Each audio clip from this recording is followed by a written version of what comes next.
합동연합학술원 강의를 시작합니다. 오늘은 본디오 빌라도에 관한 그 내용을 깊이 있게 들여다봅니다.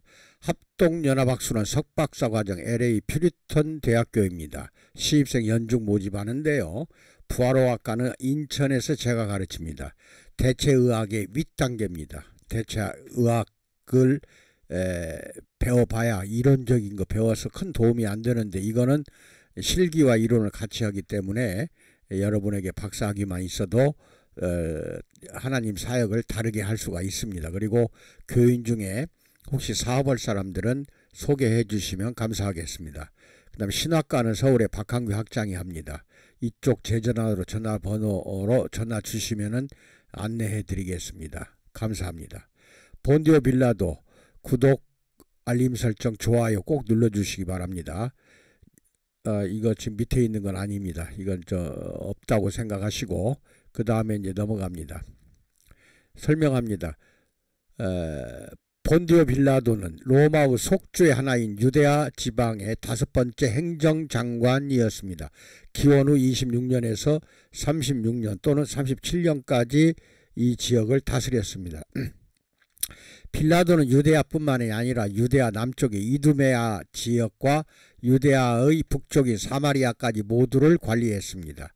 당시 이 지역들을 통틀어 수도와 같은 역할을 하던 도시가 2개 있었는데, 예루살렘은 전통적으로 유대아 사람들의 수도이자 이두메아 지역과 갈릴리 지역에 이르는 유대교의 종교적인 중심지였습니다.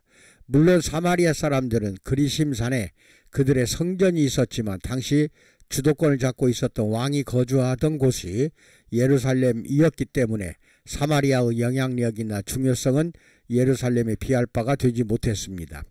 또 다른 중심지는 지중해 해변에 있는 가이사랴였습니다. 이곳은 로마가 파견한 총독의 거주지이자 동시에 로마의 군대가 주둔하던 중심지였습니다.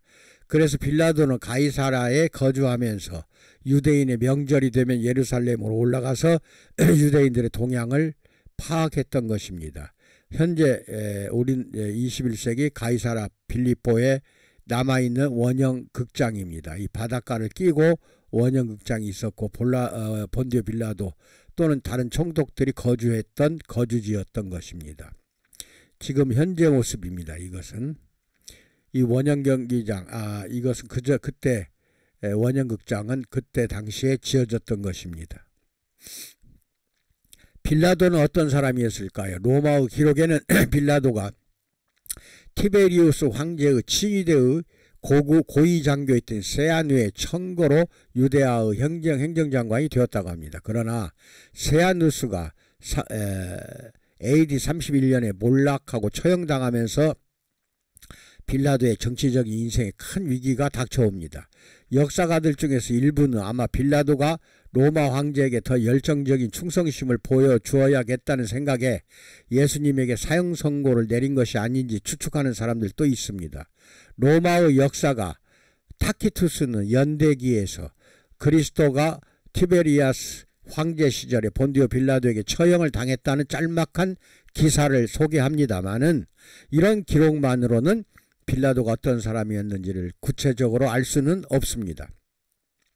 성경에도 마찬가지로 빌라도가 어떤 사람이었는지에 대해 명쾌하게 묘사하지 않습니다. 일반적으로 기독교인들이 알고 있는 빌라도와 연관된 사건은 1. 유대인들이 예수님을 죽이기 위해서 빌라도에게로 예수님을 끌고 가서 예수님이 스스로 왕이라고 했다는 것을 구실삼아 재판을 걸었습니다.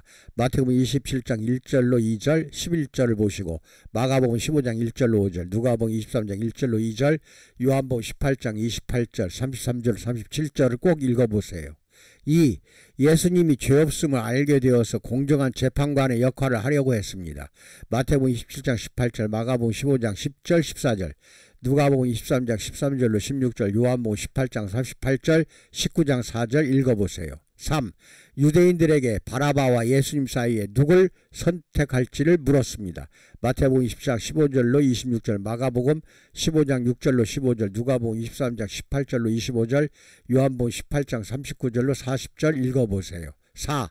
빌라도가 손을 씻고는 예수님이 피에 대해서 자신은 무죄하다고 선언했습니다.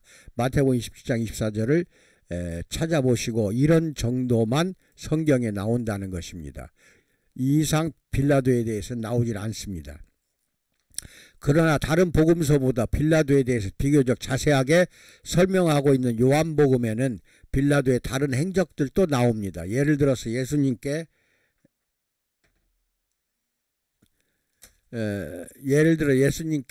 진리가 무엇이냐 요한복음 18장 38절에서 묻기도 했고 예수님께서 마치 왕처럼 자색 옷을 입고 유다 사람들 사이로 끌려 나올 때 보라 이 사람이로다 요한복음 19장 5절에서 말하며 유대인들의 기소가 터무니없음을 지적하기도 했습니다. 전반적으로 성경의 기록은 빌라도가 그리 특별히 나쁜 사람처럼 보이지 않습니다.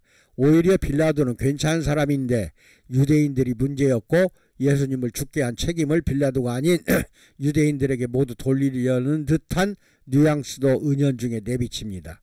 그러나 빌라도와 같은 시대의 사람인 필로가 평가하는 빌라도는 신약성경 특별히 요한복음의 빌라도와는 전혀 다릅니다. 필로는 예루살렘에서 대략 560km 떨어진 이집트의 알렉산드리아에 살던 유대인들의 종교 지도자였고 헬라 문화와 학문에 능통하고 유대교에도 충실했던 사람입니다. 그래서 헬라 문화권의 사람들에게 성경을 헬라식으로 증언하는 데에도 많은 노력을 했던 사람이 필로입니다. 필로의 동생 리시마쿠스는 알렉산드리아에 거주하는 유대인들을 대표하는 정치적인 지도자였으니 필로의 집안이 사실상 알렉산드리아의 유대인들을 이끄는 정신적 사회적 리더였다고 말할 만합니다. 이런 사회적인 지위를 통해서 알 수 있는 사실 하나는 로마 제국과 필로가 친밀한 관계를 맺고 있었다는 것입니다. 그도 그럴 것이 필로의 동생 리시마쿠스는 티베리우스 황제 14년에서 AD 37년까지 재위했던 황제입니다. 그 황제의 어머니의 경제자문 역할을 했었고 리시마쿠스의 아들인 알렉산더는 티투스 장군 디도라고 나옵니다. 성경에 디도 장군이 예루살렘 성전을 무너뜨리고 성을 함락할 때 AD 70년입니다. 예루살렘 공격에 함께 참전하기도 했습니다. 그러므로 필로는 로마와 유대인의 경계선에 서 있었던 사람입니다. 그렇다면 필로는 조금 더 객관적으로 로마 사람 빌라도를 평가할 수 있지 않았을까요? 필로의 글에서는 빌라도를 매우 박하게 평가합니다. 알렉산드리아의 유대교와 유대인의 대표로 칼리굴라 황제 AD 37에서 41년 재위했습니다. 에게로 간 필라는 유대아의 왕 아그리빠 왕의 편지를 대신 전하노라며 다음과 같은 형용사들로 빌라도를 묘사합니다. 그는 융통성이 없이 완고합니다. 그는 고집이 셉니다. 그는 잔인합니다. 그는 심술궂습니다. 이거 완전 엉망이네요. 그는 성이 나 있습니다. 그리고 행정장관으로서의 그의 통치에 대해서는 이런 명사들로 정의합니다. 뇌물을 즐겼고 폭력적이며 강탈과 협박을 하고 독서를 내뱉고 재판을 받지 않는 죄수들을 처형하고 포악한 야망성을 갖고 있다. 엄청 나쁜 인간으로 지금 필로가 묘사하고 있습니다. 성경에는 이렇게 엄청난 사람으로 나오질 않잖아요. 그런데 필로가 본 것이 정확하다고 나는 믿고 있습니다. 이게 이제 비문의 돌을 빌라도에 대한 진짜 역사적으로 있었다 존재했다 하는 돌에 새겨진 빌라도의 이름입니다. 티베리우스 황제, 본디오 빌라도, 행정장관 유대야 행정장관인 본디오 빌라도는 티베리우스 황제 치하에서 있었다 하는 내용이 이렇게 새겨져 있는 이 돌조각, 바위조각을 발견한 것입니다. 빌라도는 수수께끼 같은 인물이지만 가이사랴에 거주하였던 역사적인 인물이라는 것은 분명합니다. 왜 그러냐? 그의 이름이 언급된 역사적인 기록물뿐 아니라 그의 이름이 새겨진 석비도 이게 이제 위에 거예요. 발굴이 되었거든요. 1961년 가이사랴를 발굴하던 이탈리아 고고학자 프로바가 극장을 발굴하던 중 무대를 오르내리던 계단에 라틴어가 새겨져 있는 것을 보고서 확인해 보니 본디오 빌라도가 티베리우스 황제 시절에 새겨놓은 석비라는 것을 알게 되었습니다. 위에 있는 것은 그 석비의 일부 조각입니다.